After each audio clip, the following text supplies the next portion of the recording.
Item ಯಾವುದೇ ಇರಲಿ try ಮಾಡಿ Aachi chicken masala. Aachi chicken masala. Mangaluru cooker bomb ಸ್ಫೋಟ ಪ್ರಕರಣಕ್ಕೆ ಸಂಬಂಧಪಟ್ಟಂತೆ ಶಾರಿಗೆ 10 ವರ್ಷಗಳ ಕಾಲ ಕಠಿಣ ಶಿಕ್ಷೆಯನ್ನ ಪ್ರಕಟ ಮಾಡಲಾಗಿದೆ.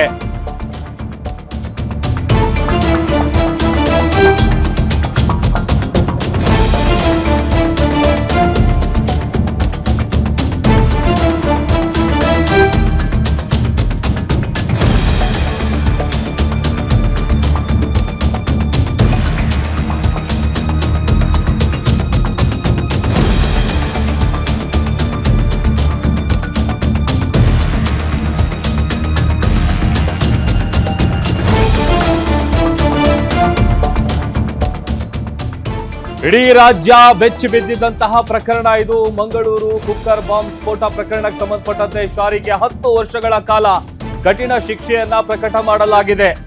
ಎನ್ಐಎ ವಿಶೇಷ ನ್ಯಾಯಾಲಯದಿಂದ ಆದೇಶ ಹೊರಬಿದ್ದಿದೆ. ಆದೇಶ ಹೊರಬೀಳ್ತಾ ಇದ್ದಂತೆ ಆತ ಕಣ್ಣೀರು ಹಾಕಿದ್ದಾನೆ. ನನಗೆ ಒಬ್ಬ ಮಗಳಿದ್ದಾಳೆ, ಮನೆಯಲ್ಲಿ ದುಡಿಯುವವರು ಯಾರೂ ಇಲ್ಲ, ಹೀಗಾಗಿ ಶಿಕ್ಷೆ ಪ್ರಮಾಣ ಏನಿದೆ ಅದನ್ನ ಕಡಿಮೆ ಮಾಡಿ ಅಂತೇಳಿ ಆತ ಮನವಿ ಮಾಡ್ಕೊಂಡಿದ್ದಾನೆ. ಎನ್ಐಎ ವಿಶೇಷ ನ್ಯಾಯಾಲಯದಿಂದ ಸದ್ಯ ಆತನಿಗೆ ಶಿಕ್ಷೆಯ ಪ್ರಮಾಣವನ್ನು ಪ್ರಕಟ ಮಾಡಲಾಗಿದೆ. ಆ ಶಿಕ್ಷೆ ಪ್ರಮಾಣ ಪ್ರಕಟ ಆಗ್ತಾ ಇದ್ದಂತೆ ಆತ ಗೋಳಾಡಿ ಕಣ್ಣೀರು ಹಾಕಿ, ನನಗೆ ಮಗಳಿದ್ದಾಳೆ, ಮನೆಯಲ್ಲಿ ದುಡಿಯುವಂಥವ್ರು ಯಾರೂ ಇಲ್ಲ, ಹೀಗಾಗಿ ನನಗೆ ಈ ಶಿಕ್ಷೆ ಪ್ರಮಾಣವನ್ನ ಕಡಿಮೆ ಮಾಡಿ ಅಂತ ಆತ ನ್ಯಾಯಾಲಯಕ್ಕೆ ಮನವಿಯನ್ನ ಮಾಡ್ಕೊಂಡಿದ್ದಾನೆ. ಇಡೀ ರಾಜ್ಯ ಬೆಚ್ಚಿ ಬಿದ್ದಿದ್ದಂತಹ ಪ್ರಕರಣ ಇದು. ಈ ಪ್ರಕರಣಕ್ಕೆ ಸಂಬಂಧಪಟ್ಟಂತೆ ಶಾರಿಗೆ ಎನ್ಐಎ ವಿಶೇಷ ನ್ಯಾಯಾಲಯ ಇವತ್ತು ಶಿಕ್ಷೆಯ ಪ್ರಮಾಣವನ್ನ ಪ್ರಕಟ ಮಾಡಿದೆ. ನವೆಂಬರ್ 2022ರಲ್ಲಿ ಮಂಗಳೂರಿನ ಕಂಕನಾಡಿ ಬಳಿ ಚಲಿಸ್ತಾ ಇದ್ದಂತ ಆಟೋ ರಿಕ್ಷಾದಲ್ಲಿ ಈ ಒಂದು ಕುಕ್ಕರ್ ಬಾಂಬ್ ಏನು ಸ್ಫೋಟಗೊಂಡಿತ್ತು, ಆ ಪ್ರಕರಣಕ್ಕೆ ಸಂಬಂಧಪಟ್ಟಂತೆ ಈಗ ಆತನಿಗೆ 10 ವರ್ಷಗಳ ಕಾಲ ಕಠಿಣ ಶಿಕ್ಷೆಯನ್ನ ಎನ್ಐಎ ವಿಶೇಷ ನ್ಯಾಯಾಲಯ ಪ್ರಕಟಿಸಿದೆ. ಆಮೇಲೆ ಈ ವಿಚಾರಕ್ಕೆ ಸಂಬಂಧಪಟ್ಟಂತೆ ಎಲ್ಲ ಆಯಾಮದಲ್ಲೂ ಕೂಡ ತನಿಖೆಯನ್ನು ನಡೆಸಲಾಗಿತ್ತು, ಅದಕ್ಕೆ ಬೇಕಾದಂತಹ ವಿಚಾರಣೆ ಕೂಡ ನಡೆಸಲಾಗಿತ್ತು. ಬಟ್ ಯಾವಾಗ ಈ 10 ವರ್ಷ ಕಠಿಣ ಶಿಕ್ಷೆ ಅಂತೇಳಿ ನ್ಯಾಯಾಲಯ ಆದೇಶವನ್ನ ಕೊಡುತ್ತೆ, ತೀರ್ಪನ್ನ ಕೊಡುತ್ತೆ, ಕೊಟ್ಟಂತ ಸಂದರ್ಭದಲ್ಲಿ ಆತ ಆ ಶಿಕ್ಷೆ ಪ್ರಮಾಣವನ್ನ ಕಡಿಮೆ ಮಾಡಬೇಕು ಅಂತೇಳಿ ಮನವಿಯನ್ನ ಮಾಡ್ಕೊಂಡಿದ್ದಾನೆ. ಹಲವು ಸೆಕ್ಷನ್ಗಳ ಅಡಿಯಲ್ಲಿ ಆತನಿಗೆ 10 ವರ್ಷಗಳ ಕಾಲ ಕಠಿಣ ಶಿಕ್ಷೆ ಪ್ರಮಾಣವನ್ನ ಪ್ರಕಟ ಮಾಡಲಾಗಿದೆ. ಎನ್ಐಎ ಸ್ಪೆಷಲ್ ಕೋರ್ಟ್ ಇವತ್ತು ಶಿಕ್ಷೆಯನ್ನ ಪ್ರಕಟ ಮಾಡಿರೋದು. ಕುಕ್ಕರ್ ಬಾಂಬ್ ಸ್ಫೋಟದ ಪ್ರಮುಖ ಆರೋಪಿ ಈತ ಶಾರಿಕ್. 3 ತಿಂಗಳ ಹಿಂದೆ ತಪ್ಪೊಪ್ಪಿಗೆ ಅರ್ಜಿಯನ್ನು ಕೂಡ ಈತ ಸಲ್ಲಿಸಿದ್ದ. ದೇವಾಲಯಗಳಲ್ಲಿ ಬಾಂಬ್ ಸ್ಫೋಟಕ್ಕೆ ಸಂಚು ರೂಪಿಸಿದ್ದಾಗಿ ಆತ ತಪ್ಪೊಪ್ಪಿಗೆ ಅರ್ಜಿಯಲ್ಲಿ ಉಲ್ಲೇಖ ಮಾಡಿದ್ದ. ಇದನ್ನ ಎನ್ಐಎ ಸ್ಪೆಷಲ್ ಕೋರ್ಟ್ ಕೂಡ ಪುರಸ್ಕರಿಸಿತ್ತು.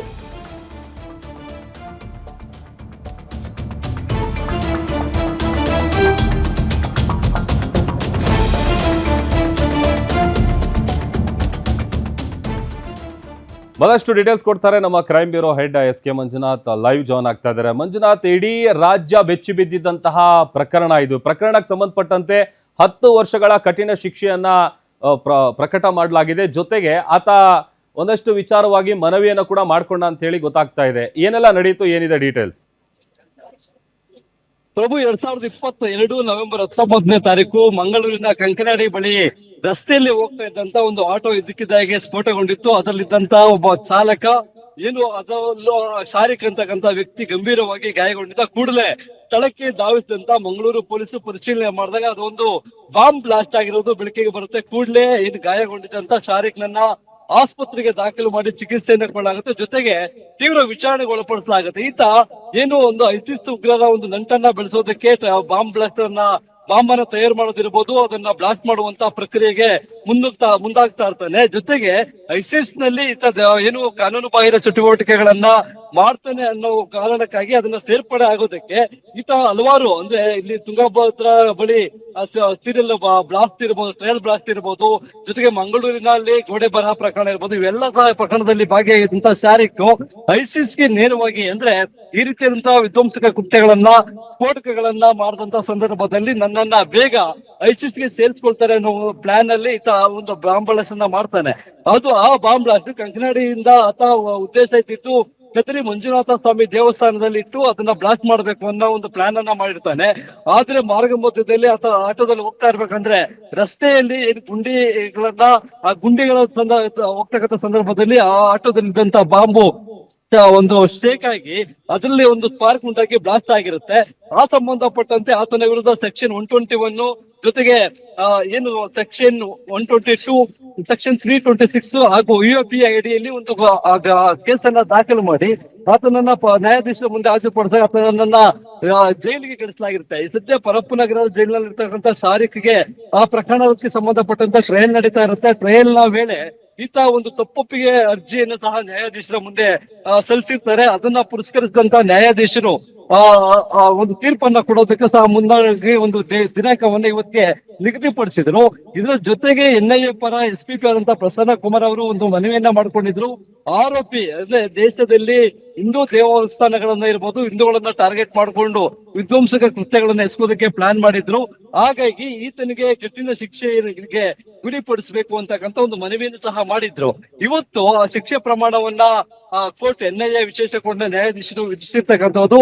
ಅದರಲ್ಲೂ ಅದಕ್ಕಿಂತ ಮುಂಚಿತವಾಗಿ ಆರೋಪಿಯ ಒಂದು ಹೇಳಿಕೆಯನ್ನ ಕೇಳ್ತಾರೆ. ನಿನ್ಗೆ ಎಷ್ಟು ಜನ ಮಕ್ಕಳಿದ್ದಾರೆ, ಮದುವೆ ಆಗಿದೆಯಾ, ಕುಟುಂಬದ ಸದಸ್ಯರು ಎಷ್ಟು ಜನ ಇದ್ದಾರೆ, ನಿನಗೆ ಶಿಕ್ಷೆ ಪ್ರಮಾಣವನ್ನ ಕಡಿಮೆ ಮಾಡಬೇಕು ಅನ್ನೋದಾದ್ರೆ ಯಾವ ಕಾರಣಕ್ಕಾಗಿ ಮಾಡಬೇಕು ಅಂತಕ್ಕಂಥ ಒಂದು ಪ್ರಶ್ನೆಯನ್ನ ಕೇಳಿದ್ರು. ಆಗ ನನಗೆ ಒಬ್ಬಳೇ ಮಗಳಿದ್ದಾಳೆ, ಮನೆಯಲ್ಲಿ ದುಡಿಯೋರು ಯಾರು ಇಲ್ಲ, ಹೀಗಾಗಿ ಶಿಕ್ಷೆ ಪ್ರಮಾಣವನ್ನ ಕಡಿಮೆ ಮಾಡಿ ಅಂತಕ್ಕಂಥ ಒಂದು ಮನವಿಯನ್ನು ಸಹ ಮಾಡಿದ್ದಾರೆ. ಮನವಿ ಜೊತೆಗೆ ಆತ ತಪ್ಪೊಪ್ಪಿಗೆ ಹೇಳಿಕೆಯನ್ನ ಪ್ರಮಾಣ ಪತ್ರವನ್ನ ಕೋರ್ಟ್ಗೆ ಸಲ್ಲಿಸಿರ್ತಕ್ಕಂಥ ಹಿನ್ನೆಲೆಯಲ್ಲಿ ಈ ಎರಡನ್ನೂ ಪರಿಗಣಿಸಿ ಆತನಿಗೆ 10 ವರ್ಷಗಳ ಕಠಿಣ ಶಿಕ್ಷೆಯನ್ನ ವಿಧಿಸಿ ಇವತ್ತು NIA ವಿಶೇಷ ಕೋರ್ಟ್ನ ನ್ಯಾಯಾಧೀಶರು ಆದೇಶವನ್ನ ಹೊರಡಿಸಿದ್ದಾರೆ. ಪ್ರಭು ಮಂಜುನಾಥ್, ಈಗ ಒಂದು ಆತ ತಪ್ಪೊಪ್ಕೊಂಡಿದ್ದಾನೆ, ಜೊತೆಗೆ ಆ ತಪ್ಪೊಪ್ಪಿಗೆ ಪತ್ರದಲ್ಲೆಲ್ಲ ಉಲ್ಲೇಖ ಮಾಡಿದ್ದಾನೆ. ಈಗ ಆತ ಏನ್ ರೀಸನ್ ಕೊಡ್ತಾ ಇದ್ದಾನಲ್ಲ, ಆ ರೀಸನ್ ಏನಾರ ಕನ್ಸಿಡರ್ ಮಾಡಿ ಮತ್ತೆ ಆತನ ಶಿಕ್ಷೆ ಪ್ರಮಾಣ ಕಡಿಮೆ ಮಾಡೋದಕ್ಕೆ ಏನಾದ್ರೂ ಕಾನೂನಲ್ಲಿ ಅವಕಾಶ ಇದೆಯಾ, ಅಥವಾ ಅದನ್ನ ಹೇಗ್ ನೋಡ್ಬೋದು ಅಂತ? ಪ್ರಭು, ಎಲ್ಲರಿಗೂ ಒಂದು ಅವಕಾಶ ಇರ್ತಕ್ಕಂಥದ್ದು. ಯಾಕಂದ್ರೆ ಇಲ್ಲಿ NIA ಕೋರ್ಟ್, ಅದು ವಿಶೇಷ NIA ಕೋರ್ಟ್ ಒಂದು ತೀರ್ಪನ್ನ ಕೊಟ್ಟಿದೆ. ಈ ಒಂದು ತೀರ್ಪನ್ನ ಪ್ರಶ್ನೆ ಮಾಡೋದಕ್ಕೂ ಸಹ ಆತನಿಗೆ ಅವಕಾಶವನ್ನ ಇರ್ತಕ್ಕಂಥದ್ದು. ಅವರ ಪರ ವಕೀಲರ ಮುಖಾಂತರ ಇನ್ನು ಶಿಕ್ಷೆಯ ಪ್ರಮಾಣ ಅಥವಾ ಈ ಒಂದು ಕೋರ್ಟ್ ಕೊಟ್ಟಿರ್ತಕ್ಕಂಥ ಆದೇಶವನ್ನ ಮರುಪರಿಶೀಲನೆ ಮಾಡಬೇಕು, ಶಿಕ್ಷೆ ಪ್ರಮಾಣವನ್ನ ತಗ್ಗಿಸಬೇಕು ಅನ್ನೋ ನಿಟ್ಟಿನಲ್ಲಿ ಆತ ನೇರವಾಗಿ ಹೈಕೋರ್ಟ್ಗೆ ಈ NIA ಕೋರ್ಟ್ ಆದೇಶವನ್ನ ಪ್ರಶ್ನಿಸುವಂತ ಅವಕಾಶ ಇದೆ. ಅದ್ರಲ್ಲಿ ಕಾನೂನಲ್ಲಿ ಅವಕಾಶ ಇದೆ. ಈಗ ಈ ಒಂದು 10 ವರ್ಷಗಳ ಶಿಕ್ಷೆಯನ್ನ ವಿಧಿಸಿ ವಿಶೇಷ NIA ಕೋರ್ಟ್ ಏನ್ ತೀರ್ಪನ್ನ ಕೊಟ್ಟಿದೆ, ಇದನ್ನ ಪ್ರಶ್ನೆ ಮಾಡಿ ಆತ ತಮ್ಮ ವಕೀಲರ ಮುಖಾಂತರ ನಾಳೆ ಆದೇಶ ಕಾಪಿ ಕೈಗೆ ಸಿಕ್ಕಂತ ಕೂಡಲೇ ಸಿದ್ಧತೆಗಳನ್ನ ನಡೆಸ್ಕೊಂಡು ಹೈಕೋರ್ಟ್ಗೆ ಮೇಲ್ಮನವಿಯನ್ನ ಸಲ್ಲಿಸಬಹುದು. ಆದ್ರೆ ಆತ ಈ 10 ವರ್ಷ ಶಿಕ್ಷೆಯನ್ನ ಮುಗಿಸ್ಕೊಂಡು ಹೊರಗಡೆ ಬರ್ತೀನಿ ಅನ್ನೋದಾದ್ರೆ ಶಿಕ್ಷೆ ಅನ್ಭವಿಸಬೇಕಾಗುತ್ತೆ. ಇನ್ನೂ ಕಡಿಮೆ ಮಾಡ್ಕೊಳ್ಬೇಕು, ಅಥವಾ ಈಗ NIA ಕೋರ್ಟ್ ಕೊಟ್ಟಿರೋ ತೀರ್ಪು ತಪ್ಪು, ಅದನ್ನ ಪ್ರಶ್ನೆ ಮಾಡಿ ಹೋಗ್ತಾನೆ ಅನ್ನೋದಕ್ಕೆ ಅದಕ್ಕೆ ಅವಕಾಶ ಇದೆ. ಹೈಕೋರ್ಟ್ಗೆ ಹೋಗ್ಬೋದು. ಹೈಕೋರ್ಟ್ ನಲ್ಲಿ ಒಂದು ವೇಳೆ ಆಗಿಲ್ಲ ಅಂದ್ರೆ ಮುಂದೆ ಸುಪ್ರೀಂ ಕೋರ್ಟ್ಗೆ ಹೋಗುವಂತ ಅವಕಾಶಗಳು ಇರ್ತಕ್ಕಂಥದ್ದು. ಪ್ರಭು, ಓಕೆ, ಥ್ಯಾಂಕ್ ಯು ಮಂಜುನಾಥ್ ನಿಮ್ಮೆಲ್ಲ ಡೀಟೇಲ್ಸ್ಗಾಗಿ. ಇನ್ನು ಕೇಸ್ನ ಹಿಸ್ಟ್ರಿಯನ್ನು ಕೂಡ ನಾವು ಗಮನಿಸ್ತಾ ಇದ್ವಿ. ನವೆಂಬರ್ 2022 ಸಂದರ್ಭದಲ್ಲಿ ನಡೆದಿದ್ದಂತಹ ಕುಕ್ಕರ್ ಬ್ಲಾಸ್ಟ್ ಪ್ರಕರಣ ಇದು. ಇಡೀ ರಾಜ್ಯ ಈ ಒಂದು ಪ್ರಕರಣದಿಂದಾಗಿ ಬೆಚ್ಚಿ ಬಿದ್ದಿತ್ತು. ಜೊತೆಗೆ ಆತ ಈ ಒಂದು ಕೃತ್ಯದಿಂದ ತಪ್ಪಿಸ್ಕೊಳ್ಳೋದಕ್ಕೆ ತನ್ನ ಹೆಸರು ಜೊತೆಗೆ ಫೇಕ್ ಆಧಾರ್ ಕಾರ್ಡ್ ಅನ್ನ ಬಳಸ್ಕೊಂಡಿದ್ದು ಪ್ರತಿಯೊಂದು ಕೂಡ ವಿಚಾರಣೆ ಮಾಡಿದಂಥ ಸಂದರ್ಭದಲ್ಲಿ ಗೊತ್ತಾಗಿತ್ತು.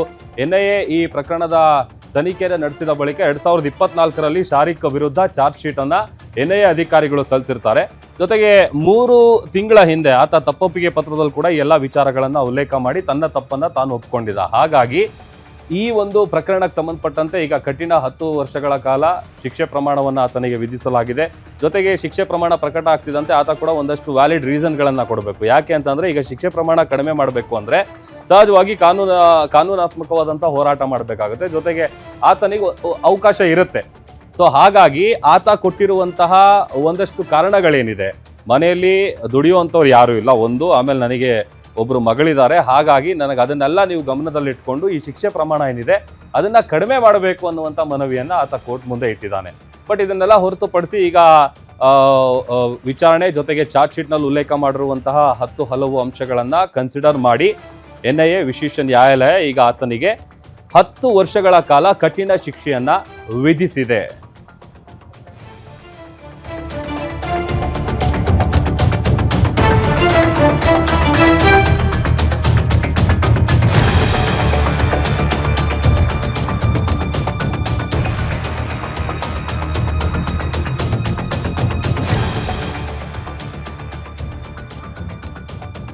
ನವೆಂಬರ್ 2022ರಲ್ಲಿ ನಡೆದಿದ್ದಂತಹ ಘಟನೆ ಇದು. ಆಟೋ ರಿಕ್ಷಾದಲ್ಲಿ ಕುಕ್ಕರ್ ಬಾಂಬ್ ಏನಿತ್ತು ಅದು ಬ್ಲಾಸ್ಟ್ ಆಗಿತ್ತು. ಈ ಪ್ರಕರಣದ ಪ್ರಮುಖ ಆರೋಪಿ ಈತ ಮೊಹಮ್ಮದ್ ಶಾರಿಕ್. ತನಿಖೆಯ ಸಂದರ್ಭದಲ್ಲಿ ಎನ್ಐಎ ಅಧಿಕಾರಿಗಳ ಮುಂದೆ ಈತ ಎಲ್ಲ ವಿಚಾರಗಳನ್ನ ಬಾಯ್ಬಿಟ್ಟಿದ್ದ. ಜೊತೆಗೆ ಘಟನೆ ನಡೆದಂತ ಆರಂಭದ ದಿನಗಳಲ್ಲಿ ತನ್ನ ಗುರುತು ಸಿಗಬಾರದು ಅಂತೇಳಿ ಒಂದು ದೊಡ್ಡ ಮಟ್ಟದಲ್ಲಿ ಈತ ಸಂಚು ಕೂಡ ರೂಪಿಸಿದ್ದ. ತನ್ನ ಹೆಸರನ್ನ ಪ್ರೇಮ್ ಸಾಗರ್ ಅಂತ ಹೇಳ್ಕೊಂಡಿದ್ದ, ಸುಳ್ಳು ಹೇಳಿದ್ದ. ಜೊತೆಗೆ ಅದೇ ಹೆಸರಲ್ಲಿ ಒಂದು ಫೇಕ್ ಆಧಾರ್ ಕಾರ್ಡ್ ಕೂಡ ಆತ ಇಟ್ಕೊಂಡಿರುವಂತ ವಿಚಾರ ತನಿಖೆಯ ಸಂದರ್ಭದಲ್ಲಿ ಗೊತ್ತಾಯಿತು. ಜೊತೆಗೆ ತಾನು ಹಿಂದೂ ಅಂತೇಳಿ ಬಿಂಬಿಸಬೇಕು ಅಂತೇಳಿ ಶತಪ್ರಯತ್ನಗಳನ್ನ ಆತ ಮಾಡಿದ್ದ. ಬಟ್ ವಿಚಾರಣೆ ಮಾಡಿದಂಥ ಸಂದರ್ಭದಲ್ಲಿ ಎಲ್ಲ ಅಂಶಗಳನ್ನ ಎನ್ಐಎ ಅಧಿಕಾರಿಗಳು ಬಯಲಿಗೆಳೆದಿದ್ರು. 2024ರಲ್ಲಿ ಈತನ ವಿರುದ್ಧ ಚಾರ್ಜ್ ಶೀಟ್ ಏನು ಸಲ್ಲಿಸಿದ್ರಲ್ಲ ಎನ್ಐಎ ಟೀಮ್, ಆ ಸಂದರ್ಭದಲ್ಲಿ ಎಲ್ಲ ವಿಚಾರಗಳನ್ನ ಅದರಲ್ಲಿ ಉಲ್ಲೇಖ ಮಾಡಿದ್ರು. ಶಿವಮೊಗ್ಗ ಟ್ರಯಲ್ ಬ್ಲಾಸ್ಟ್ನ ಆರೋಪಿ ಕೂಡ ಈತನೇ, ಮೊಹಮ್ಮದ್ ಶಾರಿಕ್. ತುಂಗಾ ನದಿ ದಡದಲ್ಲಿ ನಡೆದಿದ್ದಂತಹ ಟ್ರಯಲ್ ಬ್ಲಾಸ್ಟ್ ಇದು. ಆ ಬ್ಲಾಸ್ಟ್ನಲ್ಲೂ ಕೂಡ ಈತ ಪ್ರಮುಖ ಆರೋಪಿ. ಮಂಗಳೂರು ಗೋಡೆ ಬರಹ ಕೇಸ್ನಲ್ಲೂ ಕೂಡ ಈತ ಆರೋಪಿ ಆಗಿದ್ದ. ಹಾಗಾಗಿ ಈ ಎಲ್ಲ ವಿಚಾರಗಳನ್ನ ಕನ್ಸಿಡರ್ ಮಾಡಿ ಕೋರ್ಟ್ ಈಗ ಎನ್ಐಎ ವಿಶೇಷ ನ್ಯಾಯಾಲಯ ಆತನಿಗೆ ಕಠಿಣ 10 ವರ್ಷಗಳ ಶಿಕ್ಷೆಯನ್ನ ವಿಧಿಸಿದೆ. 3 ತಿಂಗಳ ಹಿಂದೆ ಅಷ್ಟೇ ತಪ್ಪೊಪ್ಪಿಗೆ ಅರ್ಜಿಯನ್ನು ಕೂಡ ಶಾರಿಕ್ ಸಲ್ಲಿಸಿದ. ದೇವಾಲಯಗಳಲ್ಲಿ ಬಾಂಬ್ ಸ್ಫೋಟಕ್ಕೆ ಆತ ಸಂಚು ರೂಪಿಸಿದ್ದಾಗಿ ತಪ್ಪೊಪ್ಪಿಕೊಂಡಿದ್ದ.